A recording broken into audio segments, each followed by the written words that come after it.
I was restoring a manor 3 states away when my neighbor, Mrs. Gable, called to ask why movers were emptying my house. My parents had forged my signature to sell my home and pay my brother's debts. So I initiated a legal audit they never expected. Before we begin today's story, we have an urgent announcement. Due to technical issues, this channel is shutting down. But don't worry, the stories continue. Please subscribe to our new channel, Daily Drip Stories. You can find the link in the video description, the pinned comment, and the collaboration tag on this video. Make sure to switch over now so you don't miss out. Thank you for your support. Now, back to the story. Welcome to Sibling Scars and Revenge. As I'm behind the wheel today, this story of family betrayal really hits me. It is hard to imagine people you trust trying to self-authorize themselves to sell off your hard work. Drop a comment with your location and current time. I'll read them once I pull over. Now, back to the story. The vibration of my phone against my thigh felt like a structural failure. I was 40 feet in the air, perched on a narrow plank of scaffolding, in the humid heart of Charleston, South Carolina. My hands were covered in the dust of a century. I was mid-restoration on a $15 million estate, carefully removing layers of decayed varnish from a crown molding. This was my sanctuary, the quiet, the precision, and the distance from the noise of the modern world. I swiped the screen with a clean knuckle. It was Mrs. Gable, my neighbor from back home in Portland. She only called for emergencies, fire, flood, or blood. Maya, honey, her voice was thin and trembling over the line. I did not want to disturb you at work, but the noise is just terrible, and I am so worried about your rose bushes. I frowned, bracing my shoulder against the warm brick wall of the manor. Noise? What noise? Mrs. Gable? I am in South Carolina. No one should be at my house. There was a silence on the other end, so heavy it felt like the air had been sucked out of the room. When she spoke again, her voice dropped to a whisper. Maya, there are 2 large trucks in your driveway. The sold sign went up on the lawn 3 days ago, but I thought you knew. I saw your father, Gregory, letting the men in this morning. They have been carrying out your furniture for hours. The world tilted. I actually reached out and grabbed the scaffolding to keep from falling 40 feet to the pavement. Sold sign? I repeated. The words tasted like ash. Mrs. Gable, tell me exactly what you see. It is a quick move reality company, dear. And oh my, they just brought out that beautiful oak dining table you restored last year. Maya, your father is standing right there with the clipboard. I waved at him, but he just turned his back. A cold sweat broke out on the back of my neck. My house, my Victorian masterpiece that I had bought as a structural wreck and spent 4 years lovingly restoring with my own hands. Every tile, every floorboard, and every fixture was something I had sourced, sanded, and installed. It was the only thing in the world that was truly, legally mine. I did not scream.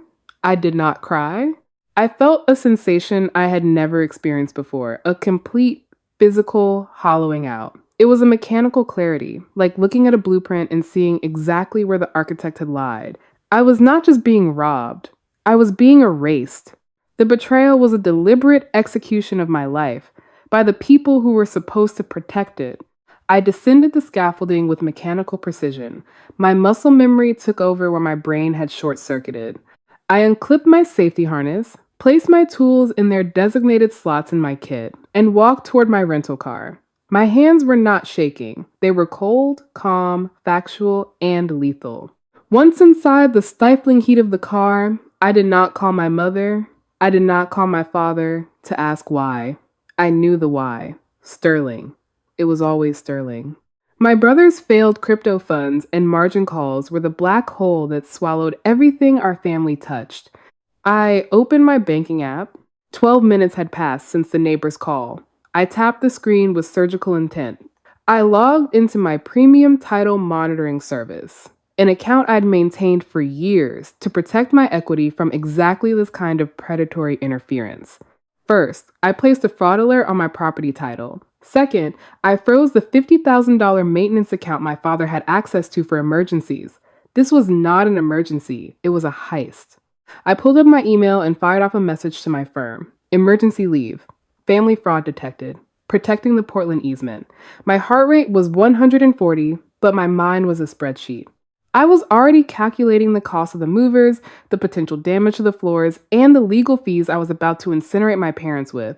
I booked the earliest flight back to Portland. As the confirmation landed in my inbox, my phone began to blow up.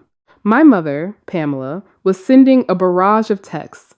Maya, honey, pick up. We had to make a family decision. Do not be difficult. I did not answer a single one. Instead, I dialed a different number. Marcus, I said, when he picked up. This is Maya. I need a shark, not a friend. My parents just forged my name on a deed. I want a forensic audit, a title freeze, and I want it done before the sun sets in Oregon. The flight from Charleston to Portland was 5 hours of pressurized silence. Up there, 30,000 feet above the clouds, the air is thin and cold. It matched my internal climate perfectly. I didn't order a drink. I didn't watch a movie. I opened my laptop and began the one thing I do better than anyone in my family. I began the audit. To understand why my parents thought they could strip mine my life, you have to understand the math of our relationship. For a decade, I had been the silent investor in their version of family. I had been the one footing the bill for a subscription I never asked to join. I pulled up my private ledger. The numbers did not lie. Over the last 7 years, I had funneled $175,000 into their failing structure. 80,000 of that went directly to Sterling's margin calls, when his crypto fund evaporated into a cloud of hubris and bad code. Another 95,000 went to Gregory's legal defense team after his CFO scandal at the firm. I had paid for the quiet. I had paid to keep the family name off the front page. My compassion had been a luxury they had overdrafted for years. I looked at the balance sheet and realized I was not a daughter to them. I was a structural brace.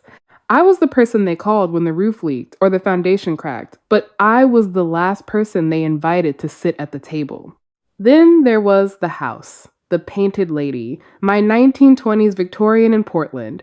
I had bought it as a foreclosure for $300,000 when it was nothing but rot and raccoon nests. For 4 years, every weekend and every spare dollar went into those walls. I had sanded the mahogany wainscoting until my fingerprints were gone. I had sourced period correct brass hardware from 3 different states. Today, it was appraised at $920,000. But this was about more than equity. This was about my survival as a professional. This is the part they did not understand, or more likely, the part they simply did not care about. When I bought the painted lady, I placed a strict preservation easement on the property with the Oregon Heritage Society. As a licensed preservation architect, my entire career is built on the integrity of my work. That easement is a legal covenant. It dictates that the historical interior of the home must remain intact. If a developer buys that house and guts the mahogany to put in open concept drywall and cheap marble, the state board would see it as a direct violation of my professional ethics. The board does not care if your parents forged your name. They care about the result. If that house is destroyed, I do not just lose my home. I lose my architectural license. I lose my right to work in the field I have spent 15 years building. To my parents, the house was a piggy bank. To me, it was a load-bearing wall. If it fell, my entire future would collapse under the weight of their greed. The air in Portland tasted like pine needles and impending rain. It was a sharp contrast to the humid weight of Charleston. As I walked through the terminal, my phone vibrated. It was my mother, Pamela. I didn't answer. I knew exactly which mask she was wearing, the grieving matriarch. I stepped into a rideshare car and finally opened her messages. They were masterpieces of structural gaslighting. Maya, honey, please stop this. We are so disappointed in your selfishness. Sterling was going to lose everything. He was in real danger this time. We made an executive family decision to liquidate the Victorian. You have so much, and your brother has nothing. Why are you being so cruel? Cruel. I almost laughed. They were selling my $920,000 home for $225,000 to a fire sale buyer, and I was the one being cruel. Then came the second strike. My mother had posted on the Portland Heritage Society's community page. It was a photo of her and Sterling from 5 years ago, looking happy and wholesome. The caption read, Sometimes the people we raise with the most love turn out to be the most guarded with their hearts. It is a tragedy when a child chooses brick and mortar over the survival of their own blood. We are praying for Maya to find her way back to the values we taught her. It was a public execution of my reputation. She was using my professional network as a weapon, painting me as a cold, materialistic daughter to the very people who hired me to restore their history. Minutes later, a text from my father, Gregory, arrived. It was short and blunt. The wire for the 225,000 hits at noon tomorrow. If you do not sign the release and lift the fraud alert by then, you are dead to us. Do not bother coming to the house. You have no family left. I did not flinch. I did not feel the sting of the rejection because I had already performed the autopsy on our relationship years ago. I knew there was nothing left to save. I directed the driver to a glass-fronted office building downtown. Marcus was waiting in a conference room that smelled of expensive leather and cold ambition. He didn't offer me coffee. He offered me a fountain pen and a stack of documents. "We are filing the list pendants now," Marcus said, his voice as sharp as a razor. "It is a notice of pending litigation. In simple terms, Maya, we are poisoning the title." I watched him stamp the papers. A list pendants is the architectural equivalent of a structural condemned notice. Once that document hit the county records, the title to my house became toxic. No title company in the country would insure a transfer. No bank would wire a single cent. The $225,000 my father was salivating over was effectively frozen in a block of legal ice. The clicking of Marcus's keyboard was the only sound in the sterile conference room. We were looking for QMR Holdings, the cash buyer. Most people see an LLC and think of a faceless investor. I see a blueprint. I see a structure built specifically to hide a structural flaw. "There it is," Marcus said, leaning back. "The registered agent for QMR Holdings is a man named Vincent Morty." The name hit me like a physical blow to the chest. Vincent Morty was the head of compliance at the insurance firm where my father, Gregory, had been the CFO for 20 years. He was the man who had overseen my father's quiet retirement 18 months ago, after an internal audit found a discrepancy in the ledger. I began to connect the dots with the same precision I used to trace a cracked foundation. Why sell a $920,000 Victorian for $225,000? Even for Sterling's gambling debts, the math didn't work. No one is that bad at math, not unless the loss is the entire point. I opened my laptop and logged into my father's old cloud storage. He was arrogant enough to use my birth year as his password. I searched for Vincent and Urgent. I found the smoking gun in an email thread from 3 weeks ago. It wasn't about Sterling's crypto margin calls. It was about Gregory. The email from Vincent was blunt. "Gregory, the firm is tired of waiting. You have until the end of the month to replace the $100,000 you borrowed from the pension fund before we turn the file over to the FBI. No more extensions." My father's reply was desperate. "I have an asset, a historic Victorian in Portland. It is sitting empty. My daughter is away. We are using the power of attorney. I will sell it to your shell company for $225,000. You keep the house, flip it for the full $900, and the $100,000 I owe the firm is considered settled. It is a clean wash." I sat back, the blue light of the screen reflecting in my eyes. The room felt freezing. They were not just stealing my house to save my brother. They were using my life's work as a wash station for a federal crime. My father was laundering embezzled funds through my front door. They were willing to let me lose my architectural license. They were willing to let me face state lawsuits for violating the preservation easement. They were willing to render me homeless and careerless, all to keep Gregory from wearing an orange jumpsuit. I looked at Marcus. My voice was no longer just cold. It was obsidian. "Marcus, I said I want the full paper trail on Vincent, Morty, and QMR Holdings. I want the original embezzlement records from the firm. We aren't just stopping a sale anymore. We are building a cage." The Victorian looked like a skull with glowing eyes as I pulled up to the curb. It was 11 at night. I didn't rush in. I stood on the sidewalk, looking at the flagstones I had hand-laid 3 years ago. In restoration, when you find a load-bearing beam that has been eaten away by termites, you don't scream at the wood. You brace the structure And you cut the rod out.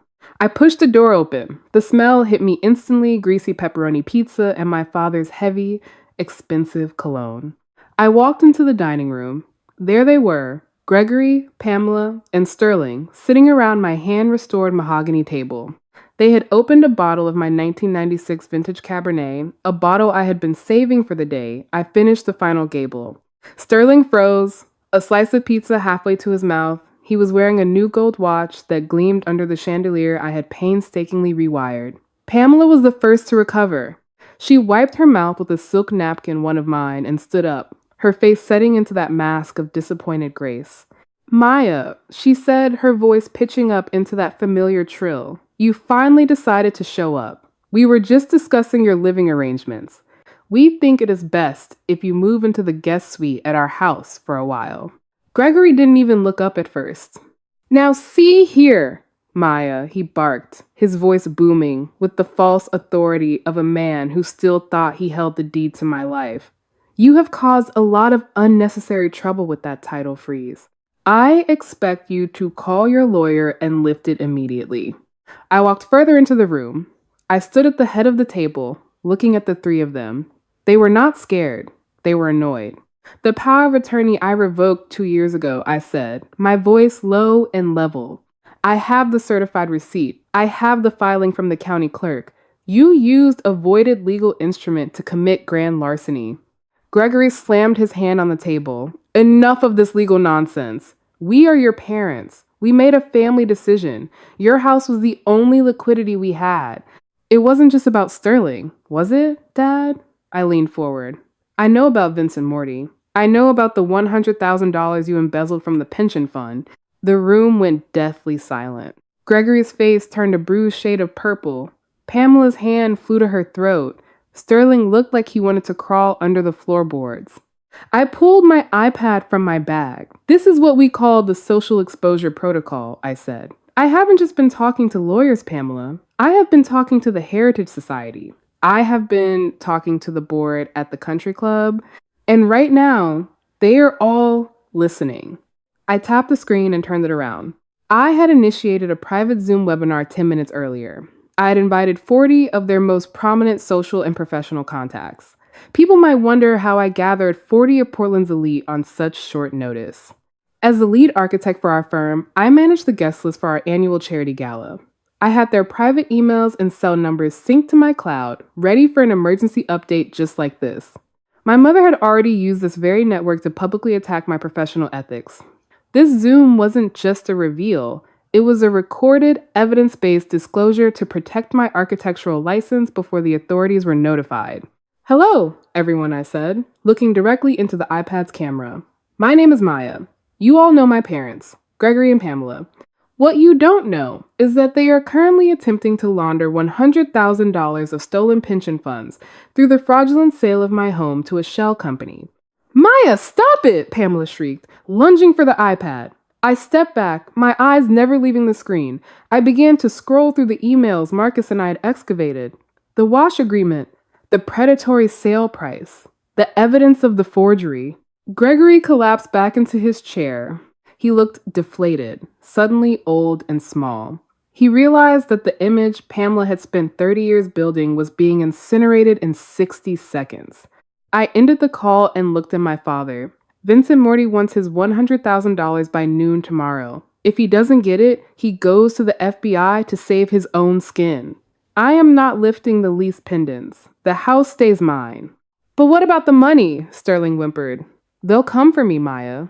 Then I suggest Dad sells his 1965 Mustang, I replied. I suggest Mom sells her jewelry. Call your private banker and use your line of credit. Put the Mustang and those diamonds up as collateral for a bridge loan if you have to. You have until the banks open at 9 a.m. sharp. That gives you exactly 10 hours to scrounge up the cash. Figure it out, but do it outside. Get out of my house, I said, pointing to the door. If any of you are on this property in 5 minutes, the police will be here to process a trespassing charge on top of the forgery. I watched them scramble. Pamela was sobbing, her mask completely shattered. Gregory was a ghost of a man, stumbling toward the door. Sterling just ran. I stood in the center of my dining room and watched the headlights of their sedan disappear down the street. I poured the rest of the wine down the sink. I didn't need the wine. I had the clarity. The morning sun did not bring relief. It brought a heavy, suffocating silence.